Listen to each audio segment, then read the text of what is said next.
আপনি কি শুনেছেন রাসূল সাল্লাল্লাহু আলাইহি সাল্লামের কন্যা ফাতেমা রাদিয়াল্লাহু আনহাকে একবার দাওয়াত না দেওয়ায় তার বোনদের খাবার পাথর হয়ে গিয়েছিল?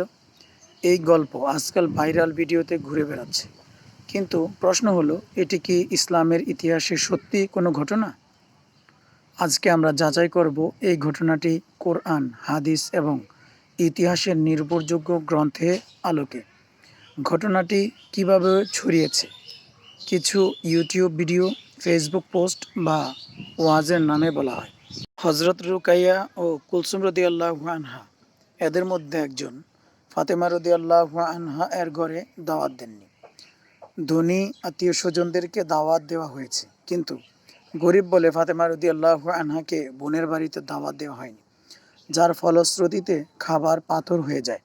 সম্মানিত মেহমানদের কাছে অত্যন্ত ছোট হতে হয়েছিল রুকাইয়া অথবা কুলসুম রাদিয়াল্লাহু আনহাকে। এ কথা রসুল সাল্লাল্লাহু আলাইহি সাল্লামকে জানালে তিনি বলেন, তুমি তোমার বোনকে দাওয়াত না দেওয়ার ফলে এটি হয়েছে।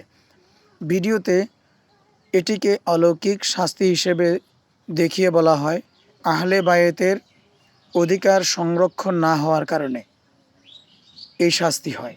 কিন্তু কোথাও কোনো সহিহ হাদিস, কোরআনের আয়াত বা প্রসিদ্ধ ইসলামী ইতিহাসে এই ঘটনা মিলে না। সাহাবীদের চরিত্র ও কল্পিত ঘটনা মিল খায় না। ফাতেমা রাদিয়াল্লাহু আনহা, রুকাইয়া, কুলসুম, জাইনাব এরা চারজনই রাসূল সাল্লাল্লাহু আলাইহি সাল্লামের কন্যা। তারা ছিলেন মহিলা সাহাবীদের মধ্যে শ্রেষ্ঠ উদাহরণ, তাকওয়ার, নম্র, দুনিয়ার বিমুখতায়। তাহলে কোন যুক্তিতে তাদের ব্যাপারে এরকম বর্ণনা করা হচ্ছে? প্রিয় মুসলিম দর্শক, সরল মনা মুসলমান, এই বিষয়টিকে গভীরভাবে লক্ষ্য করুন এবং উপলব্ধি করার চেষ্টা করুন।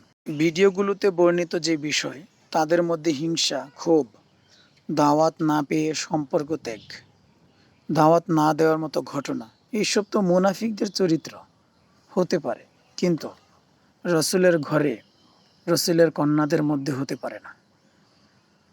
যারা আমরা ভিডিও দেখি তারা দয়া করে নিচে উৎসগুলোতে খোঁজ খবর নিয়ে দেখুন এই ঘটনা কোন কিতাবে আছে।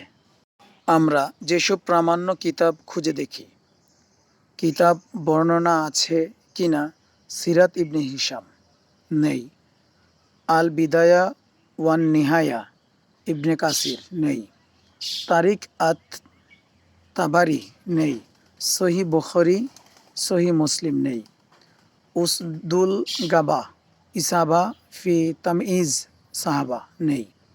কেউ কেউ ইসরাফিলিয়াত বা মন গড়া লোককথা ভিত্তি করে প্রচার করে, যেটি সাহাবীদের মানহানি এবং সাধারণ মানুষকে বিভ্রান্ত করার মতো। ইসলামী নির্দেশনা, অপ্রীতিকর কথা বিশ্বাস করার আগে যাচাই করো। মহান আল্লাহ তাআলা বলেন, হে মুমিনগণ, যদি কোনো ফাসিক তোমাদের কাছে কোনো সংবাদ আনে তবে তা যাচাই করো। ফেসবুক বা ইউটিউব ভিডিওর কথা নয়, কোরআন ও হাদিসই মুমিনের মানদণ্ড। কেন এসব গল্প বানানো হয়?